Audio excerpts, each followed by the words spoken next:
बच्चों, horse riding का शौक रखते हैं आप लोग? क्या आपको लगता है कि हॉर्स राइडिंग एक बहुत अच्छा स्पोर्ट्स है? तो ज़रूर है भी। जी हाँ, अगर इसे सही तरीके से अगर हम यूज़ करते हैं तो हॉर्स राइडिंग बहुत अच्छा स्पोर्ट्स है। बट अगर हम इसे गलत नज़रिए से देखते हैं और हम कहें कि गैम्बलिंग के नज़रिए से देखते हैं तो यह बिल्कुल गलत है।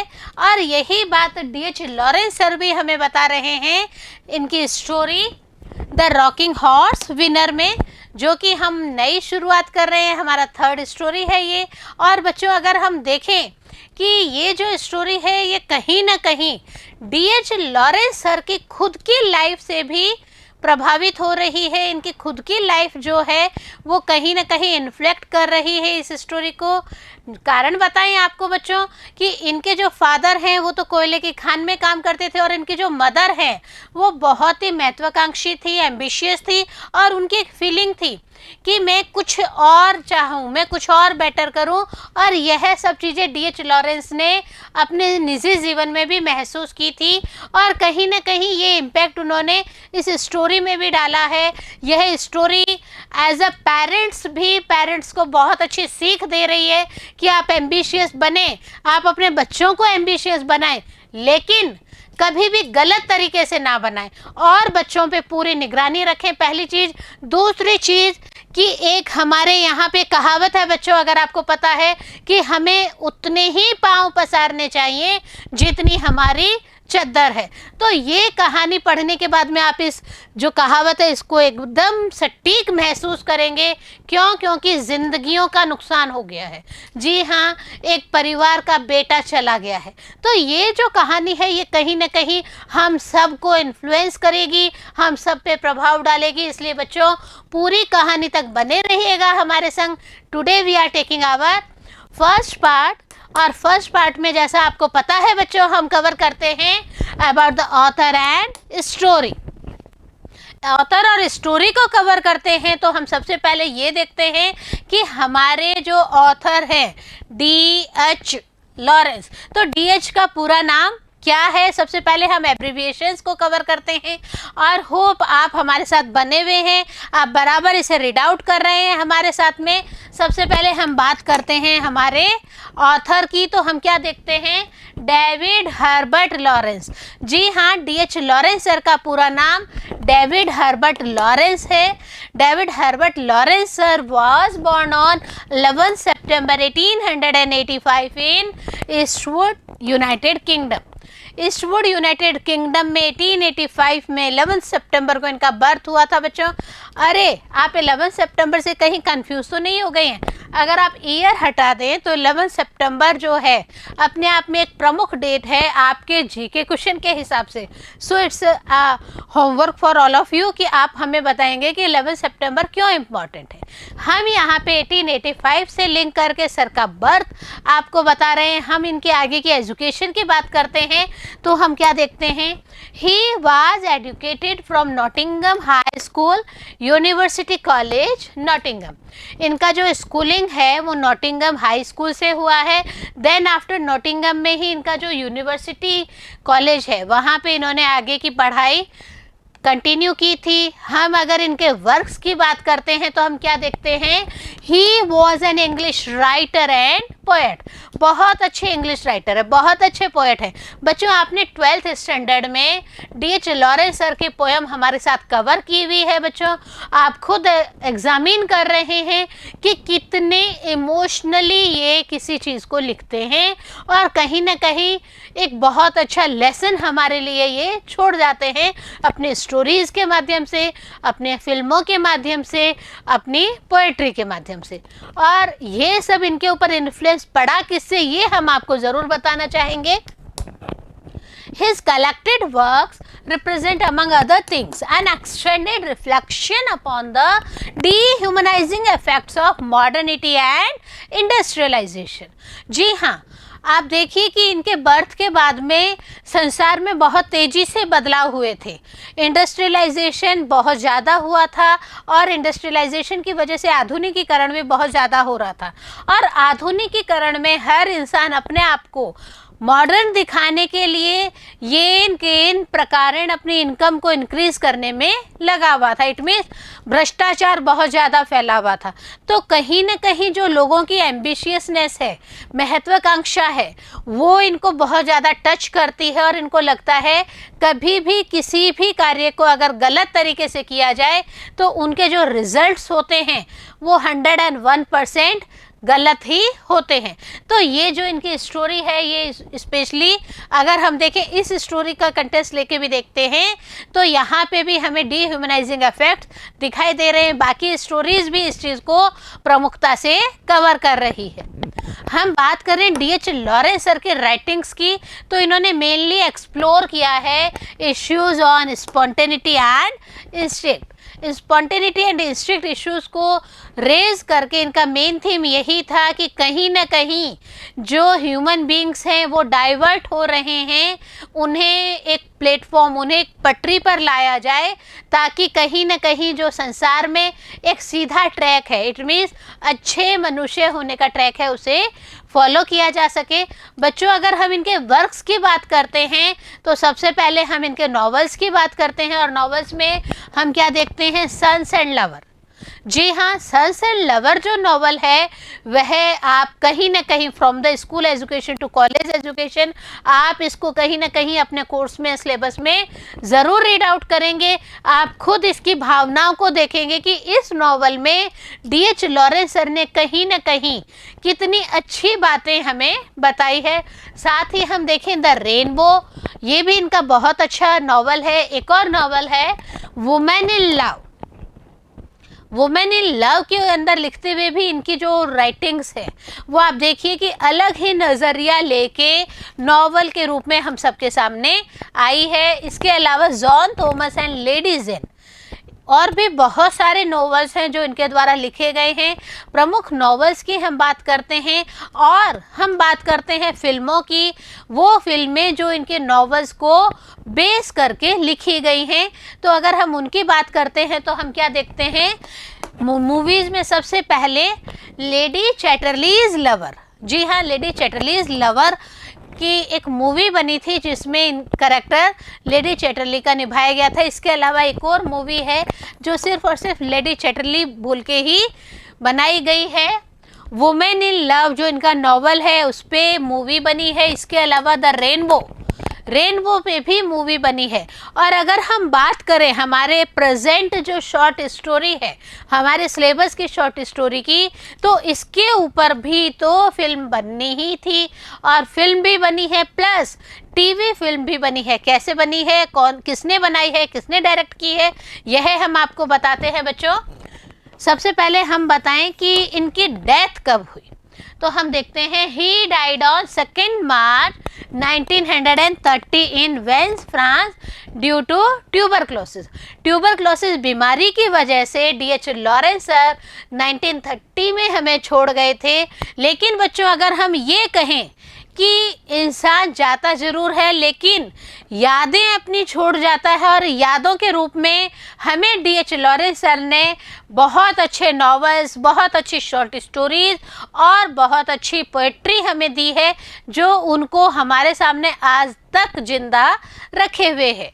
हम बात करते हैं हमारी प्रेजेंट स्टोरी की। जैसा हमने अभी आपको बताया कि प्रेजेंट स्टोरी के ऊपर भी नॉवेल्स बनी हुई है, बट वेट, उससे पहले हम आपको ये तो बताएं कि ये स्टोरी एक लंबी स्टोरी है या शॉर्ट स्टोरी है, मेन थीम क्या है।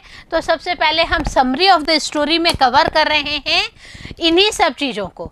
स्टार्टिंग करते हैं बच्चों, देखिए it is a short story. अगर हम इस स्टोरी की बात करते हैं तो देखते हैं कि ये एक छोटी सी कहानी है, बट हम क्या देखते हैं, ये पब्लिश कब हुई है? पैरेलली 2 जगह पब्लिश हुई है। देखिए, it was first published in July 1926। It means इनकी डेथ से 4 साल पहले ये जो स्टोरी है ये पब्लिश हुई थी। कहाँ पर हुई थी? देखिए, Harper's Bazaar and subsequently appeared in the first volume of Lawrence's collected short story. Lawrence का कलेक्टेड शॉर्ट स्टोरीज वॉल्यूम आया था और उस वॉल्यूम से ही हमारी ये शॉर्ट स्टोरी एक्सट्रैक्ट की गई है। हम बात करें फिल्मों की, जैसा कि हमने आपको बताया था कि इस स्टोरी के ऊपर बेस्ड फिल्में भी बनी है, फुल लेंथ फिल्म बनाई है किसने, देखिए, it was made into a full length film directed by Anthony Pelissier. Anthony Pelissier sir के द्वारा इसके ऊपर एक फुल लेंथ मूवी बनाई गई है। और उस फुल लेंथ मूवी को अगर हम देखते हैं तो हम क्या देखते हैं कि कहीं ना कहीं इन द लास्ट हम कहते हैं ना कि इतना इमोशनलिटी होती है कि जब लोग थिएटर से बाहर गए थे तो उनकी आंखों में पानी आ गया था। और इनके ऊपर टीवी फिल्म भी बनाई गई थी, अलग अलग टाइम पीरियड में बनाई गई है। देखिए, it was also made into a TV film in 1977 and in 1997 film directed by Michael Almereyda. Michael sir के द्वारा टीवी फिल्म बनाई गई इसी स्टोरी के ऊपर दो बार। पहली बार बनाई गई 1977 में और दूसरी बार बनाई गई 1997 में। इसको कवर किया गया। टीवी फिल्म में हम देखते हैं कि कहाँ पे क्या हम गैदरिंग करके फैमिली में बैठ के टीवीज़ देखते हैं और वहाँ पे पेरेंट्स को भी एक टीचिंग्स मिलती है, प्लस टीचिंग्स मिलती है चिल्ड्रंस को। ये जो है ये किस टॉपिक पे लिखी गई है ये हम आपको बताते हैं। The rocking horse winner by D.H. Lawrence sir. He had put the idea of luck and fate. इन्होंने इस स्टोरी को कवर करते वक्त जो मिर्च मसाला डाला, इट मीन्स जो थीम डाली है वो थीम डाली है लक और फेट की। साथ में ही अगर हम एक इम्पॉर्टेंट चीज को कवर करते हैं तो वो क्या है बच्चों, देखिए, the family lives near London and they are well to do but the family has an unspoken and endless desire for money. जी हाँ, लक और फेट की अगर हम बात करें तो ये इस सीक्वेंस के बिना बिल्कुल अधूरा रह जाएगा। कैसे रहेगा बच्चों, हम क्या देखते हैं कि ये जो परिवार है, जिस परिवार की हम कहानी पढ़ेंगे, ये परिवार लंदन के पास में रहता है और एक अच्छे परिवार में शुमार होता है। क्यों? क्योंकि इनके पास में नौकर चाकर होते हैं। क्यों? क्योंकि इनकी बच्चों को रखने के लिए केयर टेकर होती है। क्यों? क्योंकि इनके घर में गार्डन भी होता है जिसकी देखभाल के लिए गार्डनर होता है। इवन इनके जो सर्वेंट्स हैं वो प्राउड फील करते हैं। वो क्या कहते हैं कि हम जो हैं बहुत अच्छे हैं, क्यों, हमारे मालिक बहुत पैसे वाले, और इसीलिए वो नेबर के जो सर्वेंट्स हैं उनसे एक गैप रखते थे। जी हाँ, आप देखिए कि इतना वेल टू डू फैमिली होने के बावजूद सबसे बड़ी कमी क्या थी, एक उन लोगों में स्पेशली मदर में एक एंडलेस डिज़ायर थी। और वह एंडलेस डिज़ायर क्या थी बच्चों, money, money and money. It means और पैसा होना चाहिए। और ये जो और पैसा होना चाहिए या घर में धन की कमी है, इससे स्पेशली बच्चे अफेक्ट होते हैं। हम देखते हैं the children also here the haunted sounds in want of money. पैसे की चाहत में बार बार घर के अंदर यही आवाज़ें आने लग जाती है, भूता आवाज़ें आने लग जाती है। बच्चे एक दूसरे की आंखों में देख के इशारे से पूछते हैं कि क्या मैंने जो आवाज़ सुनी है, क्या आपने भी वो आवाज़ सुनी है? तो ये जो भूता आवाज़ें हैं ये बच्चों को बहुत ज़्यादा डरा देती हैं। लेकिन ये भूता आवाज़ें किस लिए होती है? जी हाँ, वॉन्ट ऑफ मनी, पैसे के लिए होती है। हमने आपको बताया लक एंड फेट की जो बात है वह तब तक अधूरी रह जाती है जब तक हम मनी की बात नहीं करते हैं। The whispers for more money gradually turns into screams. Paul has some inner feelings of the winner horse from his rocking horse and he starts the playings of horse race। हम क्या देखते हैं, इस परिवार में मम्मी पापा के अलावा एक बेटा होता है जिसका नाम होता है पॉल, और पॉल की दो बहनें होती हैं। एक बहन का नाम जॉन होता है, दूसरी बहन का नाम हमें नहीं बताया गया है। तो जो पॉल है वो कहीं ना कहीं अपनी मदर की जो एक बात होती है, क्या कि मेरे हस्बैंड अनलकी हैं इसलिए मैं अनलकी हूँ और मेरे घर में धन की कमी है। क्यों? क्योंकि पॉल ने मदर को कहा था बच्चों कि मम्मा हम टैक्सी क्यों हायर करते हैं इधर उधर जाने के लिए, या फिर हमें कहीं जाना होता है तो हम अंकल ऑस्कर की कार को क्यों यूज़ करते हैं। उसी को कंटिन्यू करते हुए मदर ने कहा था बच्चों मैं अनलकी हूँ, क्यों? क्योंकि मेरी शादी एक अनलकी पर्सन से हुई। तो ये सब चीज़ें पॉल को बहुत टॉर्चर फील कराती हैं। और ये जो विस्परिंग होती है, फुसफुसाहट होती है घर में पैसों की कमी के लिए, ये फुसफुसाहट कहीं ना कहीं बहुत ही खौफनाक बन जाती है, खतरनाक बन जाती है। और इससे सबसे ज़्यादा अफेक्ट होता है पॉल नाम का लड़का। और पॉल ने क्या करना शुरू कर दिया बच्चों, देखिए पॉल के अंदर एक इनर फीलिंग्स, हम कहते हैं ना इंट्यूशन पावर बच्चों, पूर्वानुमान। जी हाँ, पूर्वानुमान उनके अंदर आने लग गया था। किस चीज़ का पूर्वानुमान? Of the winner horse from his rocking horse. कौन सा घोड़ा घुड़दौड़ की प्रतियोगिता में जीतेगा, इसका पूर्वानुमान उन्हें आने लग गया अपने रॉकिंग हॉर्स के द्वारा। जी हाँ, जब वो रॉकिंग हॉर्स पे बैठते थे तो उनको एक इंट्यूशन आता था कि इस बार जो घुड़दौड़ की प्रतियोगिता होगी उसमें फला फला घोड़ा जीतेगा। और यही जो चीज़ है ये गैम्बलिंग में आती है। जी हाँ, लोग इन पे दांव लगाते थे। और ये भी जो पॉल है, बच्चा है, उसने भी इस काम को शुरू कर दिया था, जो कि बहुत ही गलत है, लेकिन इसका साथ भी दिया गया। देखिए सबसे पहले तो इंट्यूशन की वजह से क्या हुआ, देखिए he gets the clue of winner horse from his rocking horse. उनको जो क्लू है वो अपने रॉकिंग हॉर्स के द्वारा ही मिलता था। जब वो रॉकिंग हॉर्स पे बैठ के टिकटॉक टिकटॉक करके मूवमेंट्स करते थे, उस वक्त उनको इंट्यूशन आता था, एक क्लू मिलता था कि नेक्स्ट कंपटीशन में जो घोड़ा है उसका नाम ये है, और वही घोड़ा नियर अबाउट जीतता था। लेकिन इससे हुआ क्या बच्चों, और कौन शामिल हो गया इस चीज़ में? Bassett and his uncle also become his associates. Bassett जो है वो शामिल हो गए। और बैसेट जो है वो हम आपको बताएं बच्चों कौन है। बैसेट इनके गार्डनर होते हैं। जी हाँ, इनके बगीचे की देखभाल करते हैं। और उनके संग संग सबसे पहले तो बैसेट और पॉल ही आपस में पार्टनर के रूप में काम करते थे, और जितना भी पॉल का पैसा था वो बैसेट के पास में ही रहता था। उसके बाद में अंकल ऑस्कर को जैसे जैसे कहानी में पता चलता है कि अरे पॉल को तो नेक्स्ट घोड़ा कौन जीतेगा इसके बारे में पता है, और फिर वो उनको घुमाने लेके जाएंगे, और घुमाने लेके जाएंगे तो उनसे बातचीत करेंगे, उनको मनी के बारे में पूछेंगे, और फिर बैसेट से बात करेंगे। तो हम क्या देखते हैं कि फाइनली वो भी कौन, अंकल ऑस्कर जो है वो भी बैसेट और पॉल के इस जो घुड़दौड़ प्रतियोगिता पे दाव लगाने का जो गेम होता है उसके पार्टनर बन गए हैं। नतीजा क्या होता है देखिए, they earn a lot of money, but finally when Malabar wins, the boy has to sacrifice his life. बहुत ज़्यादा पैसा कमा लिया जाता है, बहुत ज़्यादा मुनाफा होता है तीनों को, लेकिन एक नुकसान उस घर में बहुत बड़ा हो जाता है। क्या होता है, लास्ट में इंट्यूशन पावर्स की वजह से जब कहा जाता है पॉल के द्वारा कि मालाबार नाम का जो घोड़ा है वह इस घुड़दौड़ प्रतियोगिता में जीतेगा, और फाइनली वह जीत भी जाता है। लेकिन एक और बंदा होता है उसी घर में जो अपनी ज़िंदगी को खो बैठता है, और वह बंदा और कोई नहीं बच्चों, पॉल खुद होते हैं। पॉल जो हैं उनको ब्रेन फीवर हो जाता है और वह अपनी ज़िंदगी का लॉस कर बैठते हैं। लेकिन हम क्या देखते हैं, दस he departs from this world to play and win in some other world.